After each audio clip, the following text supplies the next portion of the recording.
Então, pessoal, continuando aqui o vídeo em relação à parte da inteligência emocional, aqui eu vou trazer um pouco sobre as competências socioemocionais, né? E aí o que a gente tem que pensar? De acordo com o Goleman, são 5 características principais, 5 blocos, né, de competências socioemocionais, onde tem características que têm relação com o nosso intrínseco, com a nossa gestão própria, e outras na nossa relação com o próximo. Que a inteligência emocional não funciona. Por exemplo, eu estudo pra caramba inteligência emocional, eu vou em curso de desenvolvimento pessoal, mas se você não sabe se relacionar com os outros, a inteligência emocional não está sendo contemplada na sua característica mais ampla, que é tanto você se conhecer, para você também poder se relacionar com o outro, para você saber o que você quer, né? Se você não sabe o que você quer, você vai receber qualquer coisa, né? Até a brincadeira do gato lá da Alice do País das Maravilhas, né? Que a Alice pergunta: e aí, pra onde você quer ir? Aí ela fala: não sei. Aí ele falou: pra quem não sabe, qualquer caminho serve. Então, no momento que você não se conhece, você vai aceitando qualquer situação, e às vezes devido a essa falta de inteligência emocional, que faz com que a gente tenha esse filtro de entender o que eu quero, até onde eu estou disposto ou disposto, né, a conviver com essa pessoa, até aqui é o meu limite, até aqui eu consigo. E ali você vai começando a viver e ter essa completude sua de preenchimento mesmo, né, de senso de pertencimento, de se sentir bem ao longo do dia. E aí, dentro dos 5 blocos, como eu falei para vocês, são internos e externos. Os internos, a gente pensa muito na autoconsciência, na gestão das emoções, autorregulação e automotivação. Vocês conseguem ver que todos esses são internos. E aí, quando a gente vai pensar nos externos, é muito em relação à parte de empatia e a parte das competências sociais, que é a parte de comunicação, influência, liderança com outras pessoas. Então, primeiramente, vamos trazer o interno. E, na verdade, a gestão das emoções, como a gente viu no vídeo anterior, ela está tanto externa como interna, né? Que a gestão interna nossa de emoções e a gestão externa de emoções do ambiente, né? Como que você pode contribuir para aquilo ser amenizado, por exemplo, em alguma situação onde houve uma expressão de emoções de forma exacerbada. E aí no interno, a autoconsciência está muito relacionada a essa autoavaliação sua. Pô, e aí, será que eu estou no caminho certo? Né? Essa autoconsciência da sua avaliação própria. Pô, é essa a vida que eu queria ter? Será que para aquele caminho que eu quero tomar, eu tenho confiança suficiente para ter segurança e tomar aquela decisão? Então sempre, né? Será que eu tenho inteligência emocional suficiente? Será que eu tenho consciência do que eu estou fazendo? E por que eu estou fazendo essas coisas? Então a autoconsciência ela vem muito nessas perguntas internas, né? Quanto mais perguntas você se fizer em relação ao que acontece dentro do ambiente onde você está inserido, mais você consegue desenvolver essa parte da casa, que é a autoconsciência. Já a autorregulação, que é o outro tópico quando a gente pensa em interno, é o autocontrole, a honestidade, a generosidade. Aliás, generosidade não, honestidade, integridade, consciosidade, adaptabilidade e inovação. Então, pensa nessas questões das situações que você está sendo exposto na sua vida, como que você vai lidar? Você está sendo honesto? Você tem integridade? Tem uma oportunidade ali de você sair ganhando e alguém perdendo. E aí, você entra numa situação dessa ou não? Isso está muito relacionado à sua autorregulação. Até onde é o seu limite, seu boundary? Você ultrapassa o boundary? Né? Tem uma história do Sadhguru que ele fala o seguinte, que tem um limite, o boundary, e aí que está muito relacionado à sua autorregulação. Então tem dias que a gente às vezes dá 2 passos para fora do limite, 3 passos fora do limite, 4, só que a gente olha para trás e ainda consegue visualizar da onde a gente veio, né? Da onde a gente saiu. Porém, no momento que você dá 2 passos e volta, aí você fala, pô, 2 passos é tranquilo. E se eu der 5? Aí dá 5 passos para fora do limite, do boundary, né? Aí olha para trás, pô, tá de boa, ainda sei pra como voltar, né? Só que aí chega um momento que aí você vê que nunca tá suficiente, né? Essa fugida do seu limite, né? Do seu autoconhecimento, né? Daquilo que é o seu íntimo mesmo, de necessidades básicas, então, de preenchimento, né? Das suas necessidades básicas. E aí chega um momento que você dá, sei lá, 1000 passos para fora do boundary, né? Aí você olha para trás e você não vê, aí você perdeu, sacou?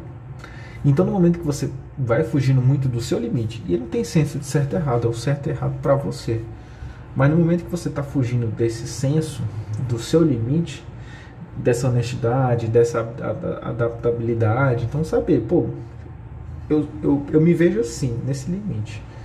Mas será que eu consigo me adaptar dentro dessa situação e aumentar um pouquinho mais e aumentar minha flexibilidade em frente a essa situação?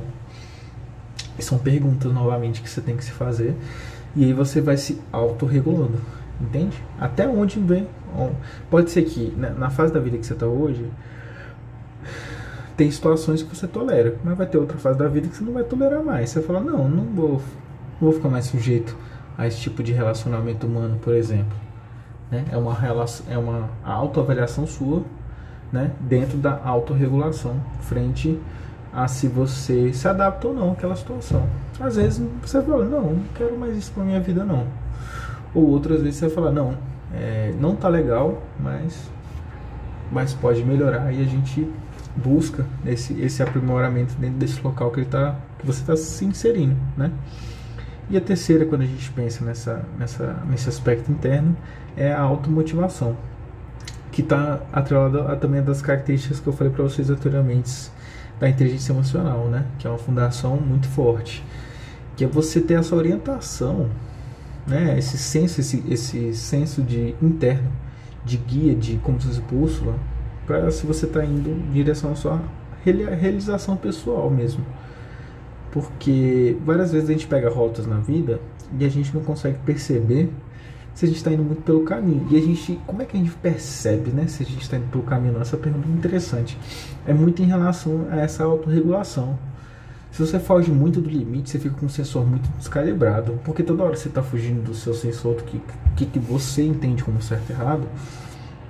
E não é um senso de julgamento, tá? Mas é uma autoavaliação sua. Pô, aqui eu me sinto bem, aqui eu não me sinto bem. Simples assim, isso que seria, digamos, o certo e errado.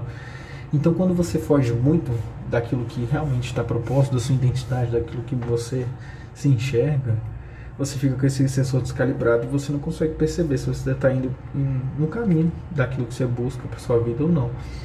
E às vezes a gente nem sabe para onde a gente está indo, mas esses sensores ajudam a falar, não, peraí, você está indo fora do caminho, você está no caminho, entende? Porque muitas das vezes no caminho que a gente vai descobrir esse tal do propósito.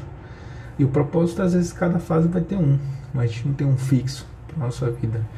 No sentido assim, eu tenho um propósito de trabalhar minha vida inteira no banco. Não, o propósito não está vinculado a um trabalho, mas sim a uma rota, um caminho de vida, né? Ajudar pessoas, por exemplo, pode ser um quesito de propósito, e cada área da sua vida, cada fase da sua vida vai ter pessoas diferentes que você vai ajudar, por exemplo, nesse sentido de rota. E aí a autorregulação ajuda muito a gente entender essa automotivação para ver se a gente está indo no caminho ou não, porque às vezes, por exemplo, você precisa estar motivado.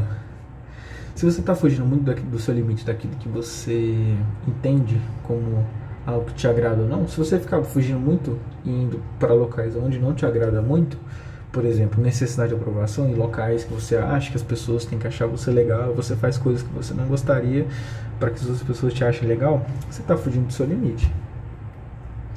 E aí, será que isso vai te dar motivação? Talvez não. Talvez a curto prazo dê, né? Porque você está sendo aceito, senso de pertencimento.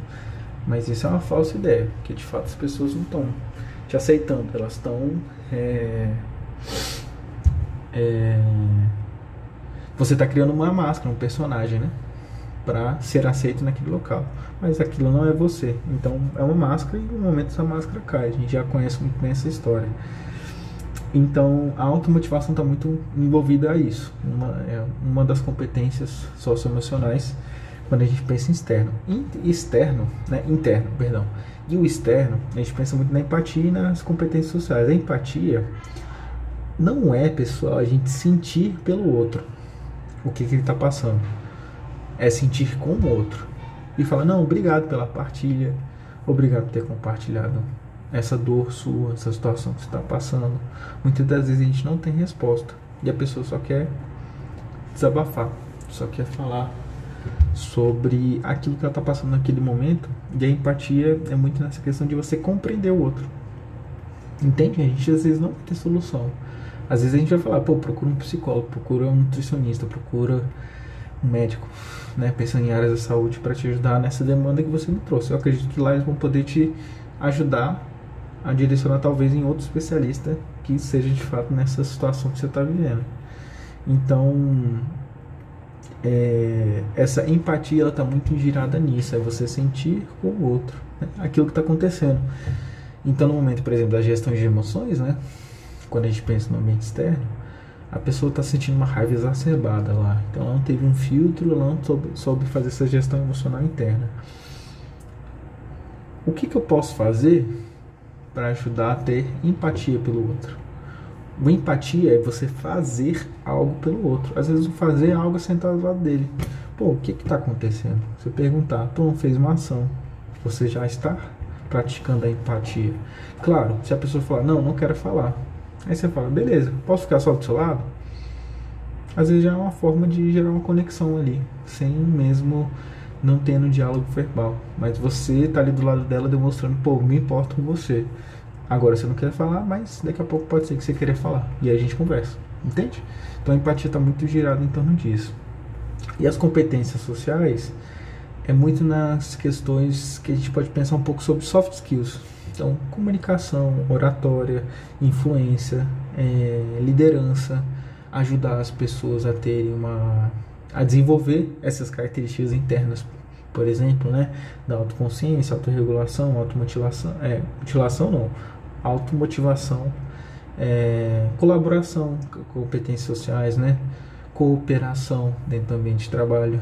Então, todas essas características que a gente pensa em soft skills, né, que seria uma forma leve de você demonstrar as suas habilidades, mas assim, são habilidades para gerar conexão com outras pessoas, não é para mostrar que você é melhor que o outro, né? Mas é uma forma de você de fato entender, compreender tudo aquilo que está passando naquela situação, influenciar positivamente, persuadir, né? Porque persuadir a gente vai trazer o conhecimento que seria a verdade, não seria uma mentira, porque a manipulação é você trazer a pessoa para aquela sua realidade, para ela acreditar naquilo que você está falando, com base numa mentira. A gente pode ver muito no campo político, acontece muito isso, a manipulação, a persuasão não. A gente sabe que aquilo é melhor para ela, a gente convence ela a fazer aquilo que a gente sabe que é melhor para ela. Isso é persuasão. E é tudo bem a persuasão.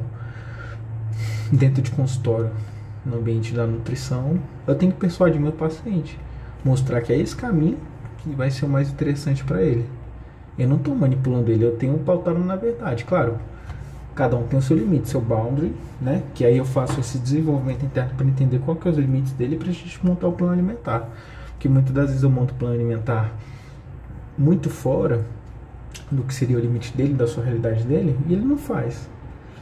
E aí é um erro meu de não ter essa empatia, essas habilidades internas, sociais. Não estou falando de conhecimento técnico, porque fazer uma pressão nutricional dentro da realidade dele, uma pressão fora da realidade dele, é o mesmo conhecimento técnico. O que importa é a minha leitura sobre a pessoa, sobre o que de fato ela precisa agora, entende? E tudo isso está relacionado a essa parte externa, onde ela está no ambiente onde ela está inserida. E ali eu preciso ter essa leitura, onde as competências sociais vão me ajudar a ter essa leitura, que são as soft skills. Então aqui eu trouxe as cinco competências, de acordo com o Goleman, em relação à parte da inteligência emocional. Então, autoconsciência, autorregulação, automotivação, sendo interno, empatia e competências sociais, sendo externo, e a gestão das emoções, sendo tanto externo e interno, mas muito sendo predominantemente sendo a base dessa fundação dessa casa. Beleza? Valeu!